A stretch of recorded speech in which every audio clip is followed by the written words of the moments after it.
Yeah, I do have one little bit. I tried a black diamond for the first time on this trip, Oh boy, how'd that go? and it did not go well.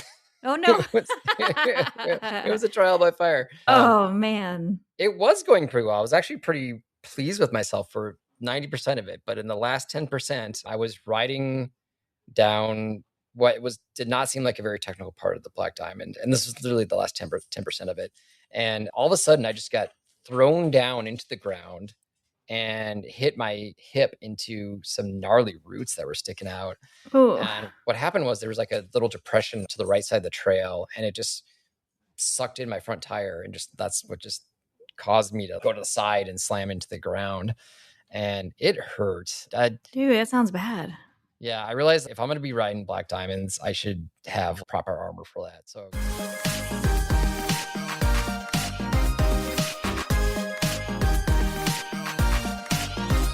you have tuned in to Remote Trails Radio.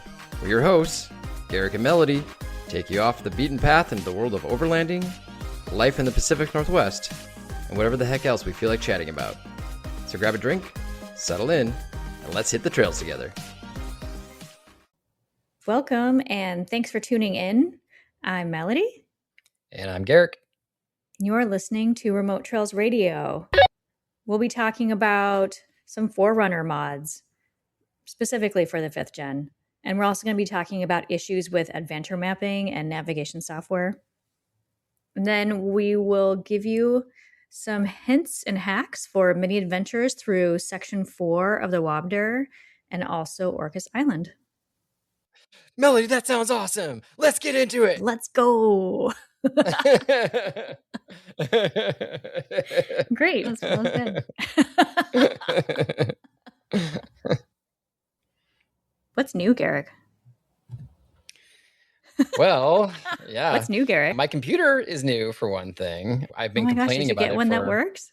Yeah. I mean, so far, so good. Okay. I've been complaining about my 10-year-old Windows PC for, I don't know, it feels like at least half a year, if not longer at this point. So I was held in there a long time. Yeah, I was trying to hold out for a Mac Mini, and then the AI revolution has just made everybody want to buy those Mac Minis so they can run OpenClaw on them or something like that. I don't entirely know, but all I know is that there's a run on RAM and there's a run on Mac Minis because of AI. So I eventually decided to give up on the Mac Mini plan and get the MacBook Air, which honestly, I think it was probably the right move for me anyways. I think the only reason I was sort of hesitant about getting a laptop is because I use a laptop for work. So I just have such a work association with Mac laptops that I just wanted something different for my home PC. But I've never had a MacBook Air before. I've always had the Pros for work, and it is noticeably lighter than the MacBook Pros. And it's so nice that I'm not sure I would use an iPad over the MacBook Air, because that MacBook Air is so light and just so easy to carry around and just set up, and just want to sit on the couch and just do some, like, I was doing prep work for this recording just on my couch with the MacBook Air. I was like, this is cool. Well, that's nice to be able to carry around and not feel like you've got a book in your bag, a huge book. But I am clumsy and I haven't gotten an Air because I feel like I would break it. Well, I've been pretty rough with my Pros and they're doing fine. So I don't know. Okay. I know they're not quite as chunky, but I don't know. We'll see. Hopefully I won't be crying because I dropped it and cracked the screen. Oh my gosh, please don't. I hope you have some sort of Apple Care on there. I don't know. With Apple Care, I've always had this thing where if something goes wrong, they always let me retroactively add it. So I was like, okay, well, I might as well just wait until something goes wrong and then they can do the retro on it. Oh, I do have to go to the Genius Bar actually this week because I had some AirPod Pros, and I know that you've recommended the 3s, right? Yeah. I have the old first version, 1st gen, and when I try and use them, it's just static. It's actually very loud. So I read that this is an issue. So I'm going to go to the Genius Bar and see what they can do. Wish me luck. Yeah. Well, those things are so small. I can't imagine them fixing them, but maybe they'll give you a discount on newer ones or something. I don't know. If it's a known issue that they've had, then I'm sure they're well over warranty, but still it's like, well, come on. Like, it is. These failed horribly. Got to give you something back from that. Unusable. Yeah. Oh, well, the other update that I have is from episode 33. So officially, the Idaho Panhandle Rally is canceled this year, which is I such am a so bummer. bummed about this. Yeah. I'd never been, so I wanted to go. And you've been in the past, right, Garrick? Well, I have not been to this rally. No, I've just heard about it Oh, from our old friend Carlos. He was the one who had recommended it to me way, way back in the day. And so it's been in the back of my mind as something I've been wanting to go to for a long time. So yeah, it was a real bummer. We had May 1st on the calendar, and then it was either May 1st or the last day of April. They're like, sorry, unforeseen circumstances, can't do it, canceled. So such a bummer. yeah, And then, hopefully that means that it's not just gone forever. It's just not this year. I mean, that happens with the NWR sometimes, right? Like, it didn't happen last year right, because they had some insurance issues. Like, right. organizing events is hard. It's a lot of effort and work and organization. And Yeah, very thankless too. yeah. So when you can get to these events, definitely realize that, it's something special and it may not happen again a year later. I was also bummed to hear that the Unrally is happening the same weekend as NWRR as well. Yeah, I have some friends going to that one, so I'm going to see some very cool Oh, pictures of oh with no. crazy lighting schemes on their motorcycles. It'll be great. Maybe next year. That would be good. Maybe, yeah, because I'm not going to either one of them this year because the World Cup's happening in Seattle at the same weekend, and I have family in town. But that won't be happening next year, so I'll have options next time around. Nice. Yeah, so Melody, I hear you have been busy lately. What have you been up to? Yes. Yep, voluntarily and involuntarily. I've decided to do quite a lot of work on the car in prep for the next few trips that are coming up. I got shamed for my air cabin filter on an episode, so I replaced that. You should be happy to know. It was a long winter and it was fine. I did want to give the tip that if you want to replace your windshield wipers and the spring isn't quite hitting your window anymore, mine was 8 years old. So I was like, well, maybe I should replace the entire assembly. Those little rubber things only just for them cost around 22 for each. So it ends up being about $44 just for the rubber. But if you get the whole assembly, including the rubber, it's only $52 for the pair for a Toyota 5th gen. Yeah. So I was like, why didn't I do this before? Because those wipers are not exactly rainproof. And so they get kind of creaky and rusty after a while. So I'd highly recommend changing them out if you have an old car. And then replace the cargo mat. So in the 5th gen, and I don't know if you have this because, Garrick, you just like to melt cargo pads into the back of your car. Strategy. But the all-weather mat that goes in the back of the cargo in the 4Runner 5th gen doesn't cover a whole lot. It's basically like a giant rectangle. And then there's carpet. There's lots of like nooks and crannies for things to get into. And so after I had that rock bashing incident where somebody threw a rock into the back of my car, glass was everywhere. And it took me so long to get all of that glass out where I sleep in the car. So I changed out the cargo mat with this one from Amazon, of all places, where it's molded specifically exactly to the car. So it covers the entire space back there, which is really amazing. It just spent a week out on the patio kind of resting because you get it folded and you have to unfold it and then kind of let it rest in the sun and it'll kind of go back to shape. But yeah, I put that in there and that has been one of my favorite purchases. Did you compare the price of the Amazon brand to like WeatherTech is what most people as kind of like first go to? Did you compare to WeatherTech at all? I didn't compare with WeatherTech, but I believe WeatherTech is the similar one to the OEM where it's a big rectangle. Oh, really? Okay. Interesting. And doesn't like, cover I have like WeatherTech the in mine and they actually are like form fitted to the space. Wow. The one on Amazon for the back, I believe, was $50 or $45. Okay. Well, that's definitely going to be cheaper than WeatherTech. I don't know what their current prices are, but okay. So they're going to be more expensive than that. I would imagine it's probably closer to double that. Well, they do make a good product. Oh, you're right. It does cover everything. Yeah. The laser treater or laser formed, I think they call it. Yeah, you're right. That looks really good, actually. Does that have a price listed? Ooh, good question. I have to select my year. Let's go shopping together. Well, there's a lot of questions I have to answer. Yeah. Oh my gosh, I have to We even did pick a my deeper color. water than we realized. $127. Yeah. There you go. With 50% off shipping.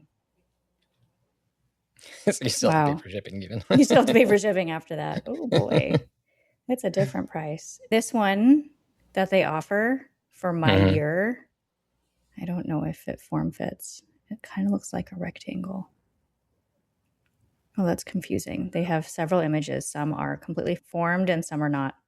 So I don't know. I feel like we need a better word for this, but the exact fit ones, and some are just the more traditional OEM style where, it's just a mat that you're essentially throwing on the bottom. Yeah, so I was going to say that it's a great thing that I replaced the cargo mat because my car got broken into again from the other side of the same rear quarter glass. Rear quarter panel glass. So why are they breaking those? Is there a reason? Is it easier to break those or something? Like, why those? My suspicion is that they're much easier to break. And they fall apart quite easily. However, this person managed to shove their entire body through it, which I was pretty impressed with, actually. By doing that, they dragged the glass all the way through the entirety of my car, which really sucked. Yeah. And destroyed my cargo cover because it was closed. And then he broke the glass and then opened the cargo cover and the glass just went inside of it. So, hot tip, you cannot take the ends off of that cargo cover. I researched the entire internet and I took it apart myself with one of those, what are those grinders? Plastic grinders. Cargo cover, is that the thing that kind of holds in what's often referred to as a tonneau cover? Yes. Is that what you, okay. Yeah. Exactly. Got it. It just fits in those little inlets and then you can pull it out or snap it back in. Yeah, so that got destroyed because I tore it apart in my bathroom to try and get the glass out, and then I ended up ruining it. Because it sounded like one of those rain sticks when you turn the corner. It would be like, shh, or shh, to the other side. Just a reminder. I'm thinking, because since we have criminal minds on this particular podcast, the alarms are usually triggered to opening doors, right? So if you don't want to trigger an alarm, then break the biggest window that's available and then go through that rather than having to open up a door. I don't know with the rear tailgate glass why you wouldn't necessarily go for that. Maybe that's got some sort of trigger on it, but that would make sense. Avoid the alarm. Yep. I think it's definitely the thinner glass. Wouldn't trigger any alarm. You can go inside and then unlock doors, I guess, if you fit. That's crazy. But yes, since that was done again, this new cargo mat made it slightly easier to get the glass out of the car. It's been a bad week. I have spent the last week trying to get glass out of my car. I can still find it in different places. Again, in my car. Yeah, it's been a rough week. Got my car broken into, and then I got pink eye, so then I had to quarantine myself and cancel all my weekend plans. The Mariners lost at the one Mariners game I went to this year. It's been really rough at work. Oh my gosh, people are like piling it on with the same questions they've been asking for years. I have a cool boss, though, I have to say. Nice. But man, that makes all the difference. Right? It's rough. And then I asked I have this little lucky cat. He has a little arm. I don't know if you've seen it, but his arm, you can play it like a slot machine, and then it'll be like a magic 8-ball where it tells you yes, no, maybe, that kind of thing. I don't recall seeing that. Let me grab it. It says, it's like the Chinese lucky cat where it has like a coin. That it's not like that type of lucky cat, is it? Kind of like that. Okay. It's gold. And I asked it, will my crappy, unlucky week stop? And it says my sources say no. So I'm still in for the ride. Okay. Good luck, bad luck, who knows? Cat's not feeling so lucky right now. No. The cat is like, nope. But so, I have a lot of questions about this break-in. Okay. For one, do you have plans for changing something about your setup to make it less likely? Yes. I talked to work and they said they're going to up the security. So that's good because we've had a lot of incidents back there. And then for those quarter panels, since they were both broken and I had to replace them, I am now putting steel MOLLE panels behind them because I'm tired of cleaning up glass. So I'm hoping that it will deter them from trying to squeeze in those windows specifically. And there's something bad about these MOLLE panels that I didn't realize until I started putting them in. And I've searched the internet, and a lot of people have this problem too. If you put in MOLLE panels, what's great about the 5th gen is that Toyota made it really easy to have 3 anchor points to be able to put in these panels. However, they're the same anchor points to attach either the netting that goes in the front to prevent things from spilling out when you open the hatch. And it also removes the mounting points for your cargo cover. So you can put in steel panels, but now you can't cover the back or prevent things from spilling out.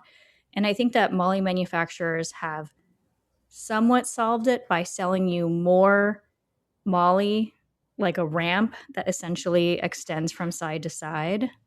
However, that's a more permanent solution that bolts in, right? Right. It's not really removable. So, and it's really expensive to buy this stuff. So, of course it is. Well, it's all niche stuff, right? So they have to get you on price because their volume is so low. So it's the only way it makes sense for them. Yep. So I essentially had to buy a cargo cover because I destroyed the OEM one, like I just said. So I had to buy a cargo cover from Amazon because that was the fastest delivery. They're also on eBay. And I had to cut the ends of it. This is really hard to describe. I essentially had to customize it with bungee cords in order for it to function again as a cargo cover like it was. Interesting. So it's done. But it was a lot of tinkering and thinking about how am I going to do this and how's it going to work. So when you were robbed, was your cargo cover covering your stuff? Were they just hoping there was something underneath there, essentially? Yep. I guess I had a lot of bags back there that were like grocery bags and stuff, and maybe they thought that had something cool in there. Yeah. They did steal my battery. That was probably the most expensive thing they took. I mean, you never know what they're going to steal. I had a coworker who, this is when I was working downtown. She went to a doctor. She was only in a doctor for like 40 minutes or something like that. She came back out and her car had been broken into. The only thing that you could see visibly in the car was like roadside flares.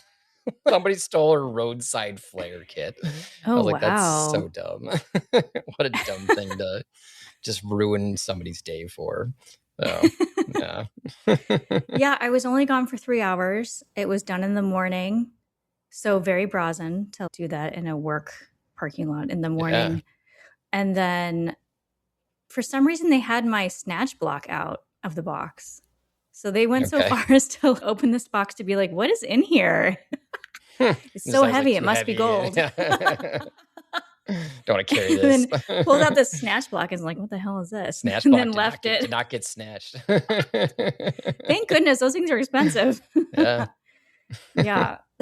I was like, what is my Snatch block doing here? Why is there glass everywhere? But actually, I was just about to put my dog in the back. So I think it was probably a sign to never do that. Yeah. Dang. Yeah. No kidding. So, still have Yuzu. That's good. Still have her. My gosh, I was going to be crushed. That would have been a horrible week. Oh, yeah. That would be. Right? Couldn't handle it. Yeah, for sure. I would have been driving around the neighborhood. Yeah. So well, that sucks. So sorry to hear that. What a bummer. It happens to everybody at some point, but it sucks when your number comes up and twice in a very short amount of time too. That's BS right there. So I know, right? Yeah. It's really rough because I don't keep that many things in my car. Yeah. So 2 interesting things came out of it. Pretty good tinting in your car too, right? Like your windows are pretty tinted. Yeah. Yeah. Yeah. There were scratch fingerprints all over the car. So like they were casing it and leaving. I don't know if they were wearing scratchy gloves or something, but there's like finger marks all over the car and there are scratches all the way up into the window. So clearly like the rivet from their jeans or whatever just scraped all the way up. So now I have those marks and I don't know what to do with that. Interesting. Yeah. Not great. But a couple things came of that. So one of them is I had to replace my Baofeng because they took that. Yeah. Which is interesting because it has a special charger. Yeah. I mean, at least it's a cheaper thing. So So it's a radio. Of course, this is what it's called. Our podcast is a radio. And I was programming the channels, and then I came across channel 18. Have you ever turned on channel 18 here locally? I'm sure I have, but I don't really turn it on very often. Okay. I had a bunch of guys talking last night, and Mhm. they all knew each other. One of them was even getting set up on the radio. And I was wondering if they're ham operators, but it was a GMRS channel 18. Yeah. And I think they have guys monitoring it because they call out their call name quite often. So for those who don't know, if you want to be on GMRS, you have to have a license. So if you want to be able to be on one of those channels, you technically do have to have a license. You pay once and it's for 10 years. And technically you are supposed to call out your official call name from the government. Yeah, there's a little bit of clarification. FRS is the same frequencies as GMRS, but GMRS, you just have a more higher power radio. So in order to use a higher power radio on the same frequencies, legally, you should have a GMRS radio license. Thank you for that clarification. Yes. Yeah, sure. So these guys But sound serious. I don't know. I kind of yeah, want to be on there and introduce myself, but it's very yeah. I mean, if they're intimidating. legit radio nerds, they're supposed to announce their call sign if there's like 10 or 15 minutes to be in compliance with the law. So that's probably why you're hearing it. Yeah, Okay. even there. Yeah. It is handy though, because sometimes like when I've hooked up a new radio and I need to test it, I'll just scan until I get somebody talking. So it doesn't have something like that. We're like, okay, cool. Now just keep talking, guys. It's really hard to do it by yourself because, yeah, I have two radios, but if you try to talk into one radio, if one you're hearing yourself and the other, you often get this like the horrible feedback The loop. feedback, Yeah, not good. No. The thing about our Baofengs, though, well, now just mine, is that, yeah, it was one of the first chargeable ones through USB that was available, but it required a special cable, and it had I can't remember what the exact fitting was, but it was similar to a microphone jack fitting. And Right. yeah, so that was like a very special piece where I was like, oh, if I lose this cable, then that sucks. And I have to buy a whole new cable. Whereas newer ones now just have a USB-C charging port on the back. So you can just use any USB-C cable to charge it, which seems like a huge bonus to me. Yeah, and that's what I'm really most excited about. Also, the screen interface is updated, but that's really nice to be able to charge it alongside my other things. Yeah. I'm moving almost everything to USB-C now. Yeah. The day I get rid of my last USB micro device, I'll be very happy, and I'll be able to just give all my USB micro cords away with a smiling face. I think one of my last ones is the Thermacell mosquito repeller. I think that's the last one that I have that I just can't let go of. It's so good. Fair. Yeah. One thing I've found with the USB-Cs on those, though, because my BTEC GMRS Pro has this too. It has a USB-C charging, but they all go straight out the back of the battery, which I find annoying because if you have it in a holder and you want to pick it up and talk, then you hit the cable on the holder, right? So it's like, what a pain. Ugh. So it's a downside, but I have Bluetooth. I just don't have to move from the holder anymore.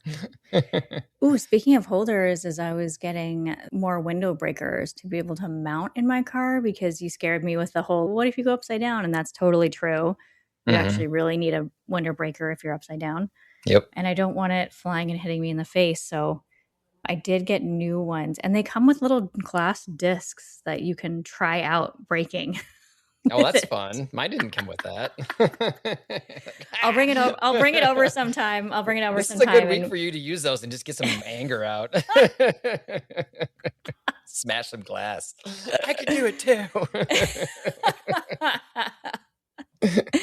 I think I've had enough of broken glass. I don't know about you. I think I'm good. I'm really good. Right. But no, I'll bring it by. There's 3 discs. We can go hog wild with breaking glass. Sweet. And making sure everything works, because it's a great way to test. Yeah, absolutely.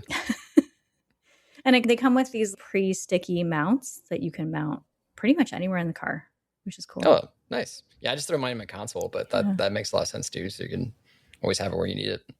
Yep. I got a lot of stuff in there, man. If my car's upside down, I don't even know if I would find it. Well, while we're still in the venting phase, because I have fun things to talk about too, but we'll get our grievances out first, and then we can move on to the fun phase. So Thank you, listeners, for commiserating with us. I've been prepping my downloaded maps and whatnot for my Utah trip that's coming up soon. As we record, it's coming up this Saturday, so a few days from now. And I am a powered user of Gaia GPS, so I have just an insane amount of routes and waypoints, and at one point photos, but I had to get rid of those. I think the Gaia setup, I think it's been built for you do stuff on the computer and you sync it with one mobile device. But the thing is, I have two mobile devices. I have my phone and I have my iPad mini. It's super handy to have that extra view while I'm on an overlanding trip, to have the phone having the more zoomed in right where I'm at trail. And then on my iPad mini, I'll have a more zoomed out view. So I have a bigger idea of where I'm at rather than having to constantly take my fingers and zoom in and out on the phone. The problem, though, is that because I have such a large library of stuff, when I need to do a new device, because I just got a new phone, it will try syncing for a long time. It'll be for over an hour. I don't know how long exactly, but eventually it'll stop, and it'll stop in an incomplete state because it wasn't able to finish syncing everything, right? Yep. And then because of their logic, it syncs back. So like it shows up on their servers as the latest thing is this state that the phone ended in. No. And then it syncs back to the cloud and like starts just removing my stuff. And it's horrible. And most of the time it's just removing the directory structure. But that's super annoying because then I'll have like over 1,000 items that are like not in the folders that they're supposed to be, because I need to hide things. So I only am seeing the one thing I want to look at. Like on this trip to Utah, I only want to see the Capitol Reef route. I don't want to see all of my stuff because especially in Washington, like if I have all my routes on, it's not even usable anymore because it's just so much stuff layered on top of each other. So I've just been in sync hell, and I was trying to make it work with my phone and my iPad. And eventually what I had to do was I just had to start going through and just getting rid of stuff that I was like, oh, okay, I can either get this back somewhere else. Like if it's an overland trails guide, I can always re-download it from them, right? So I just started getting rid of everything like that. I tried to maintain the things that are most important to me, which are my like dispersed campsites, waypoints.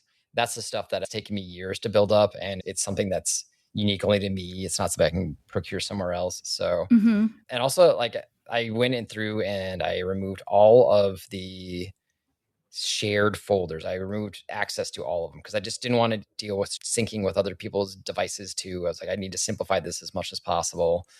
So I now have it down to where it's working and it's functional, but it's unfortunate because I can't use Gaia in the way I want to, right? I would love to just have all my stuff there all the time, but their servers are just not apparently fast enough or strong enough. I don't know what it is. I think it's a speed issue on their end because downloading maps can be very slow from Gaia, and it's not because of my internet connection. My internet connection is very fast, so it means their servers must be just really slow, and it's a bummer.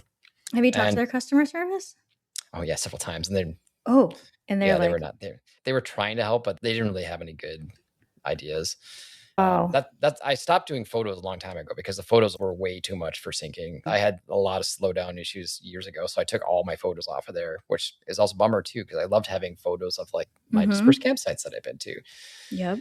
Yeah, it helps a lot. What's annoying though is, so I was like, oh well, maybe I have this Onyx subscription. Maybe this is my opportunity to go to Onyx and use that, and maybe it'll be better. So I went into Onyx and I had my file, my Capitol Reef file from Overland Trail Guides, and I uploaded to Onyx. And then Onyx, it was weird. It wouldn't let me upload it as a folder. It had an option to do as a folder, but if I did that, it would always error out. So, oh no. Yeah. So then if I didn't put it into a folder and just threw it all into the pot, essentially, it would work, but kind of work. It would have 7 versions of everything. It would have 7 duplicates. And so it was saying like, oh, this has 1,250 items. I was like, what? This is insane.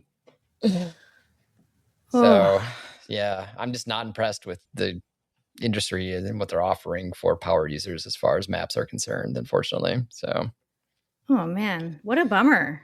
Yeah. You think out of the two, one of them would work for you, right? But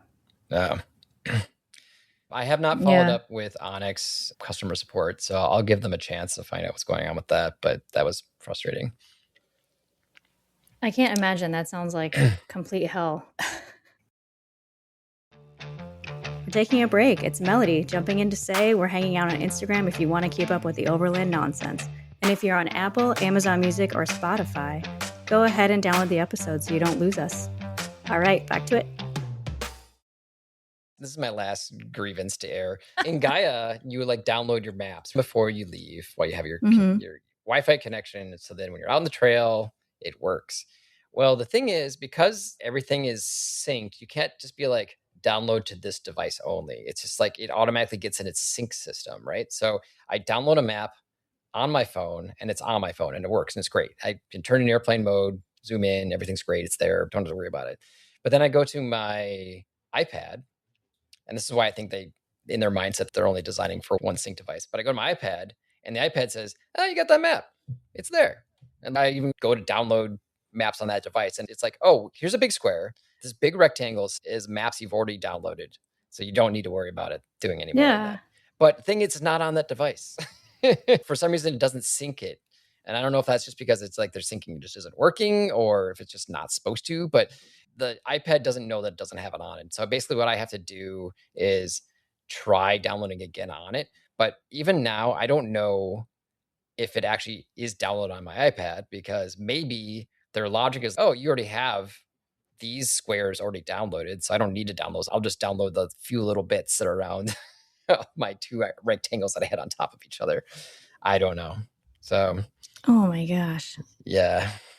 Honestly, it's so bad that it would almost be a reason to have two services like Onyx and Gaia just so we can get around that. It's such a pain in the butt. Oh, man. It's like my iPad is Onyx, but my phone is Gaia. I have to use both anyway. All right. So anyways, that's the end of my venting. Only positive, happy things from here on out. Okay. So what are you grateful for then, Garrick?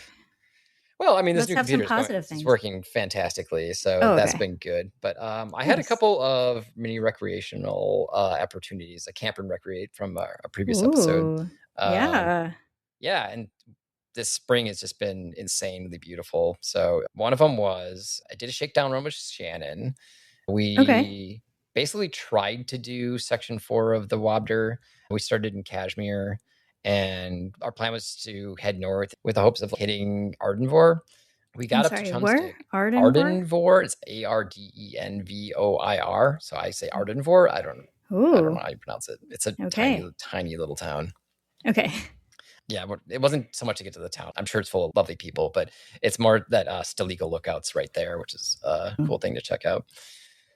Anyway, so our plan was to do that. We got up to Chumstick and there was a little bit of snow on Chumstick, but for the most part, there was no snow. So we were like, oh gosh, we might actually be able to do this whole thing in April. This is April that we did this. Wow. Which is unbelievable. Yeah.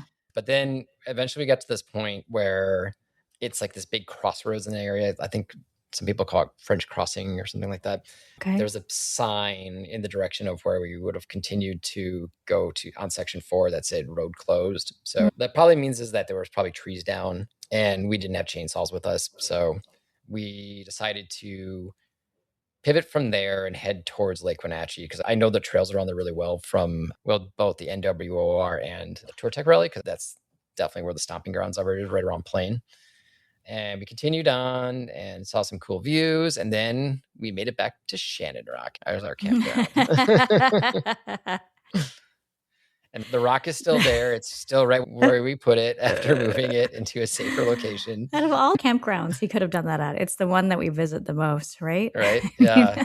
It's a nice campground. It's really accessible. It is. And that's got a bunch of spots along the river. So there was one guy there was camping in a lower section. I've never actually been in that lower section, but we camped in the upper section and it was just a gorgeous little spot and it's not hard to get to at all. Well, unless it's wintertime. If it's wintertime, then it's all snowmobile trails back there, but and free. Yeah, absolutely. Yep. And so that was sort of a shakedown run. It's not an exciting story in the shakedown part because everything worked. I was going to say, everything worked. So, what'd you learn? Okay. Just, I'm ready, I guess. It's the ideal shakedown run. Ready. Yeah. Well, that's great. So what were you shaking down for? The Utah trip that I'm going to on Saturday, it's the Capitol Reef. I got the Ooh. trail from Overland Trail Guides. So yeah, it'll be 2 days down, 5 days on the trails, 2 days back. So 9 days total. Wow. Are you pretty much sticking to the Overland Trail Guides route? Pretty much, yeah. The main route is like 250 miles, and I like to do about 50 miles a day. So that equates exactly to 250 miles. If we are running fast, there are some alt routes and extensions you can do. So we have plenty of options on that front. The one thing that's going to be interesting about this trip is that it's going to be in the high 80s most of the day. That's what it's showing right now, is the high 80s for most of the week. So that's quite a bit hotter than I'm used to for these May trips. So Yeah. I'm thinking maybe if I do more southerly trips like this for a spring trip, I might have to do it a little bit earlier, maybe early May, or maybe this is just a weird year. I'm not sure. Because usually this is when it just starts getting nice up here, right? So it's weird to see that kind of heat, but there's a good chance we might be spending more time in the car and more driving. So we might actually end up doing some of the extensions as a result. What's it at night?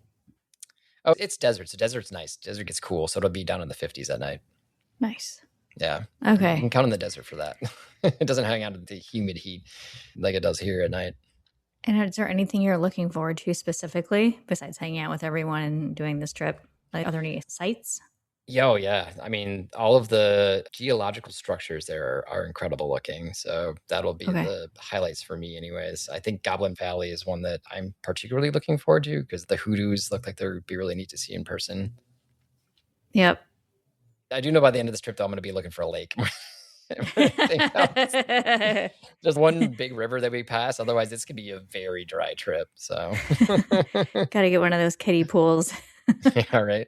But where you get the water for it. You got. Yeah. That's true. Like, everybody throw your water into here. Are there lakes along your way or rivers or anything like that? Any bodies of water? There's the Fremont River, and then there's something called Mud Creek. But there's actually two water crossings. You might get desperate. Yeah, no, it's actually legit. We're going to be crossing the Fremont River in a rig. So that's part of the trail. And then Mud Creek is listed as a water crossing as well. So that will be interesting to see at least. And I imagine there'll be some head dunking going on probably. Maybe not Mud Creek, but at least with the Fremont River. Nice. I did not camp there in my car. I stayed in a cabin out there. And that area was just full of 4x4 enthusiasts, tons and tons of side-by-sides, motorcycles, Jeeps. It was basically like a toy playground, everybody in their trailers, and it just looked like a really good time. So yeah, there's I think one of the big magnets for them in that area is, I think it's called Factory Butte. And then there's Swing Arm City. Those are just huge OHV areas that any motorized off-road vehicle, that's where people tend to go. Nice. Yeah. All right. So I was curious, you got the new radio. Is there anything else that's new in your repertoire? Let's see. Well, I did end up replacing the battery. So it was a bit expensive. Is your portable battery? Portable battery. Garrick, we've talked about Anchor so much. Why didn't we just get like a discount or something on this battery? Paid full price. I applied for us. You know what? Actually, there probably is a referral program. You should ask me to look into that because I probably could referred. Yeah. Yeah, I was like, man, this thing's really expensive. Maybe we can get a discount for everyone, and then that would be nice. We'll put a code down or something. As a reminder, 30-day price guarantee, and the Memorial Day sale is going to be here any moment. So, that's right. You're right. That is such a good tip. Okay, I'm going to look out for that. It's a pretty sweet battery. And I was trying to decide between the one that you got and an equal match to what I had before. And you know what? Which was the EcoFlow Delta 2. Yeah, okay. So I ended up sticking with the smaller battery, which weighs 27 pounds. And the reason I did that was because, I don't know, I'm smaller and I would like to be able to haul a smaller battery around. And there's an option to buy an add-on battery, which I feel like I'd rather carry the battery in 2 parts because it's so heavy rather than carry it in 1 part. So the one that you have, I think, is around 50 pounds. It's about 40, but it's one of the lighter of the 2000s that are out there. But it's 40 pounds still heavy. Don't get me wrong. Still heavy. I don't know how you do it because I'm hauling this 27 around the house. And I was like, no, this is good. This is a good amount of weight. I really enjoy the size. So this is going to be the 4th portable battery that I've owned now, or power station, whatever you want to call it. Yeah. And I feel like it's so quiet, which is really nice. Yeah, that's And one of their selling points for sure, is how quiet they are. okay. And that's a big deal when you're like sleeping in your rig, right? That's a big deal. Absolutely. Yeah. Because, like, for instance, some things I'll run on and off. So, like, the refrigerator will run on and off. And then sometimes I cycle the heating blanket as well. And I don't want to be woken up by those things at all. So, pretty cool. I really enjoyed that. I wanted to ask you, I don't know if yours has it, but this one AC outlet says surge pad. And I was too worried about it to use it. So I've used everything else on the thing. I think we just surged. Get him, Ryder. Get him, Ryder. Yeah, so I've been like kind of avoiding using the surge pad because I don't know what that is, but everything else works just great so far. Yeah, I don't have one. At least I'm not aware of me having one. I certainly haven't seen anything that says surge pad. I looked up online and it said that you have got like 2,000 watt maximum output from your inverter, but the surge pad can go up to 2,400, but it's only for certain devices. You're not supposed to have fridges that would pull that much, but that would be a weird fridge anyways. But it says anything with motors or something, it's not supposed to be hooked in. So I don't know entirely what the use case is for that, but yeah, maybe find out more before you plug in. I think your hesitancy is probably a smart move because yeah, that's kind of interesting. Because I stuck everything else in there. I put a water boiler in there. I did my hair dryer on high for a long time. Everything else was fine. I don't see any use case where I would be using more power than that. Yeah. But well, then that's the right move. You got to right size, right? For me, I'm just using more because I have the induction cooktop that I'm using, right? So I want more power to be able to handle if I just have to cook for a long time. But I had seriously considered getting the Bluetti Elite 300, which is actually a 3,000 watt hour unit, but that one is 60 pounds. It's compact for how much it's packing as far as capacity, but it's still 60 pounds. And I realized that I'm just not going to use that. I just don't have a use case for I'm going to go through 3,000 pounds watts between chargings. Also, my alternator DC to DC charger that can put out 560 watts, which means I can charge it in about 4 hours from zero, which is pretty good. But if I had a 3,000, then that's going to take me 6 hours. And well, yeah, I might drive 6 hours sometimes, but I don't want to be like locked into having to do that. So yeah, I think right sizing to your application makes a lot of sense. And 1,000 for primarily fridge duty and maybe a little electronics seems like plenty to me. I'm pretty happy with it. So. Nice. Welcome to the Anchor family. Thank you very much. Yes, I think my next step would be to test solar panels on it. I don't have solar panels, so I need to find somebody with solar panels just to see how that function works. Well, I have two, so if you want to borrow one, yeah. Yeah, that'd be great to just kind of see what it's like. And then I haven't plugged my refrigerator into it yet, so I have to try that. I think it'll go well. Okay. Nice. Well, what else have you been up to, Garrick? To hear more about how that does for you, and we can compare notes on ours. For me, I have another mini adventure that I did. I hopefully will not go too long on this because it was cool. It was actually a 3-dayer this time. I signed up for another one of the mountain bike trail kind of maintenance events. Oh, Evergreen? Yes, yeah. Sign up for another one of those. This is one I'd actually heard about last year, where they do an annual, sometimes semi-annual actually, but at least always an annual spring trip out to Orcas Island in the San Juans. Ooh. And yeah, and it's a three-day weekend. And I have never been to the San Juans. I've stopped there in a ferry. Well, that's not true. I've never been to Orcas Island, rather. Okay. I have been to Lopez as far as the San Juans. But yeah, so I've never been to Orcas before, so I was really excited about this. And my camping was like paid for by Evergreen because I was helping with the trail billing. So that was like cool. Nice. Yeah. The one thing though that I've learned from my trip to Lopez is that if you are going to the Orcas Islands and you have 4 wheels, you need to have ferry reservations. So of course. Oh my gosh. Why would you not? Well, have to. when I did Lopez, they didn't offer a return reservation. So I had a reservation to get to Lopez, but they're like, oh, you can't even reserve a return. So we got caught in a scenario where we went to a really early ferry, but then there wasn't enough staff for one of the boats. They were running half the boats, and we ended up sitting there for almost 8 hours at the ferry loading dock. So that's rough. yeah. After Yeah, that, I don't think you can getting out of Lopez, right? you can't do return reservations. Yeah. Very annoying. It would almost be worth like reserving on Orcas and then just ferrying over to Orcas and then coming back. There you go. Yeah.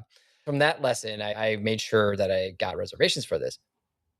But my reservation times were, it was from Anacortes to Orcas Island. My Friday reservation was 7:30 a.m. and Anacortes is 90 minutes away north of me. And you're supposed to show up an hour early for these reservations. And if you don't show up within half hour, you lose your reservation and you get charged an extra amount too. So yeah, so I had this crazy early one. And then my return trip was 9:55 p.m. on Sunday night. Garrick, who is your assistant that's making these terrible decisions? What is going on here? Yeah. We need to talk to this person. What are they doing? Yeah. my assistant, who's me, can't be fired, unfortunately. You're fired. Yeah, which is, it's terrible because with the 9:55, like it's an hour ride back to Anacortes, right? And then another hour and a half. So I would be getting home past midnight and probably why did you 1 a.m. Why did you make these reservations? Because that was all. Were they the only ones left? Available. That was the only thing that was left. Yeah, it's the only thing that's left. Okay, but I have a really good tip on this. I learned that they don't open up all the reservations immediately. They have stages that they go through. Okay. So at least for Anacortes, I'm not sure if this is all the ferries, but for the Anacortes to Orcas ferry, they first release at 2 months, some of them. And then within 2 weeks of the sailing, they release some more. And then finally, 2 days before, they'll release even more. Did not know that. That's great to know. Yeah. Whoa. Well, I found out this on the island because somebody else told me about it. They're like, oh, well, it's Saturday. That means they had just released some more. You should check and see if they have some openings. And it turns out they did. I was able to switch my 9:55 to a 7:30.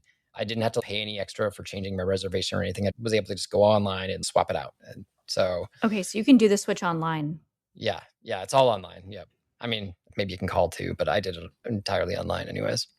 Okay, so you're basically going into your own reservation and then flipping it, or you're just buying the new time and then logging in? No, I'm just going into my own reservation and then modifying it. Yeah, they had a modify option. Yeah.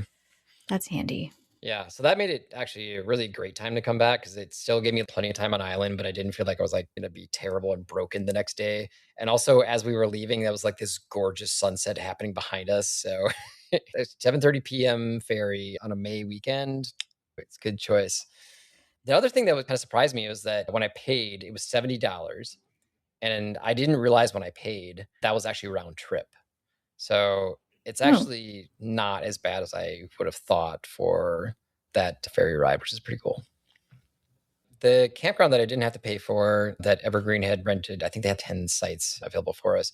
It's Moran State Park. It's I think it's the only campable state park on the island, but don't quote me on that.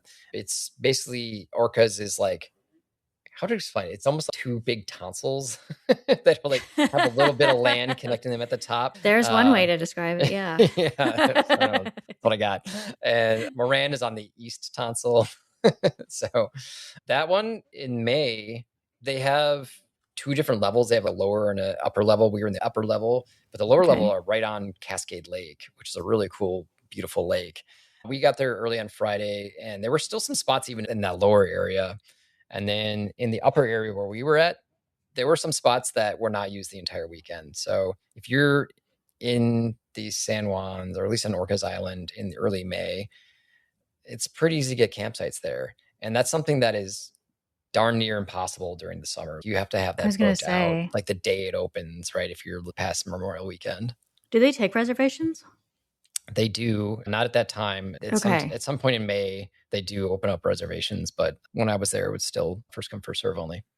Okay, because some islands have first come, first serve campsites. And it freaks me out because you spend so much time and money getting over there. And then what if if you don't get a campsite. Yeah, that's fair. Then That's what, fair. right? That's a little bit Yeah. scary. Yeah. At that point, in our situation, I would probably just boondock somewhere. Make the best of it. Right.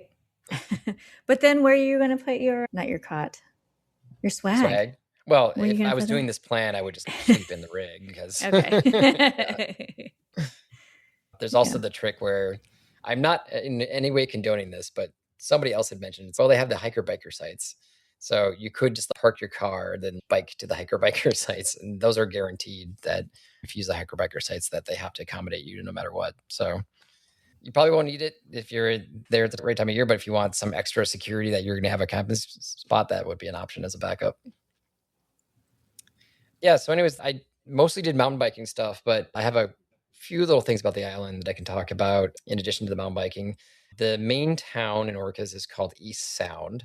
It's not a huge town, but it is a nice little town that has an actually really nice grocery store. It's called Island Market, and it had great selection, and it even had a cool little cafe area that you could go and sit in, and it even had a microwave, which was cool. So Ooh. yeah, that was awesome. Surprisingly good beer selection. So I got to try some local beers. And I've heard that they actually have a co-op there. I heard the co-op was also good, but I heard that from a local. So I don't know if you're not a local, if it's worth going to the co-op, because I think you're supposed to join co-ops, right? So it might not be as good for a visitor. I mentioned Crescent Lake.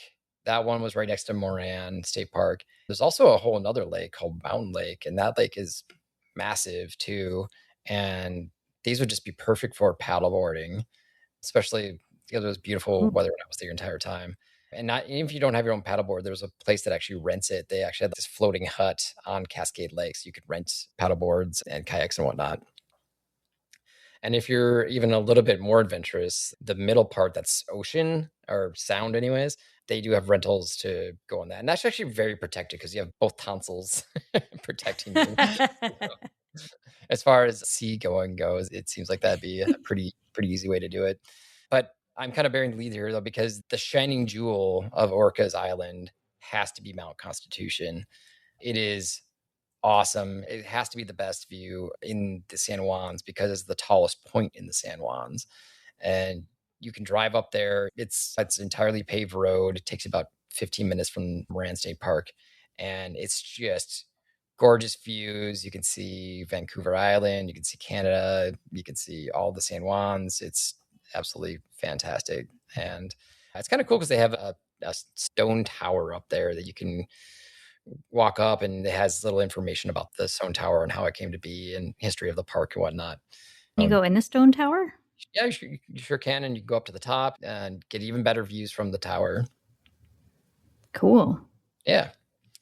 From an MTB perspective, Mount Constitution's awesome because you have some great downhill trails that are all gravity powered, right? So as long as you can get yourself up there, which we had a series of shuttles with the Evergreen group where nice. we'd come up with somebody's car, they'd take the car there, and then we would all ride down, and then somebody would jump in somebody else's car to go back and get their truck. The interesting thing, though, is if you're going there for mountain biking, the trails are closed for bikes from September 15th to May 15th. So the entire summer season, you can't ride bikes there. Summer or winter? Winter, you can't ride bikes there. Or, excuse me. Summer, you cannot ride bikes there. Winter, you can. So it seems opposite, right? It seems like inverse of what it should be. Well, the reason is that it's so popular for hiking during the summer that it's not fun for anybody if you try to bike during the summer. So it actually makes sense. Got it. Yeah. So and it probably rarely snows there, right? So yeah, there's no snow. Yeah, I mean, I'm sure even in the winter it's gonna be hazy and gray and maybe a little windy. I don't know. I haven't been during the winter, but May's great. I have heard that they might actually have a second event in September, so I might go back. We'll see. Now that the Panhandle Rally's not happening, it would have been probably the same weekend, I bet. Yeah, I do have one little bit. I tried a black diamond for the first time on this trip. Oh boy, how'd that go? And it did not go well. Oh no. it was a trial by fire. Oh man. It was going pretty well. I was actually pretty pleased with myself for 90% of it, but in the last 10%, I was riding down what did not seem like a very technical part of the black diamond. And this was literally the last 10% of it. And all of a sudden I just got thrown down into the ground and hit my hip into some gnarly roots that were sticking out. Ooh. And what happened was there was like a little depression to the right side of the trail, and it just sucked in my front tire, and that's what just caused me to go to the side and slam into the ground. And it hurt. Dude, that sounds bad. Yeah, I realized if I'm going to be riding black diamonds, I should have proper armor for that. So I had my motorcycle armor that it has pads right where I got hit, right? If I was in my motorcycle gear, I would have been like, oh, no big deal. But instead, I got a crazy bruise that I can still see to this day. This was a few weeks ago. And I had a lot of skinning, so I had a hematoma underneath it where the skin was gone. So yeah, that was not the best. But oh, wow. It's not going to stop me from mountain biking. I just, got to gear up next time. Maybe it'll stop you from falling because it hurts so bad. well, let's hope. The annoying thing is it's not even like I was doing anything technically wrong. It was just this thing was covered up by foliage. So I just couldn't even see it. So it was just kind of an unfortunate scenario. But yeah. Man, I'm so sorry. I shouldn't be laughing at you. That's not nice. No, that's after it was like that's what we said. It was like, yeah, well, the best thing is that you're supposed to get up and just let your friends laugh at you. And that's just how it is. And it's okay. Well, I can handle that. Oh boy. Well, I'm glad you came back in one piece. Yeah. Oh, well, yeah, Evergreen sounds so fun.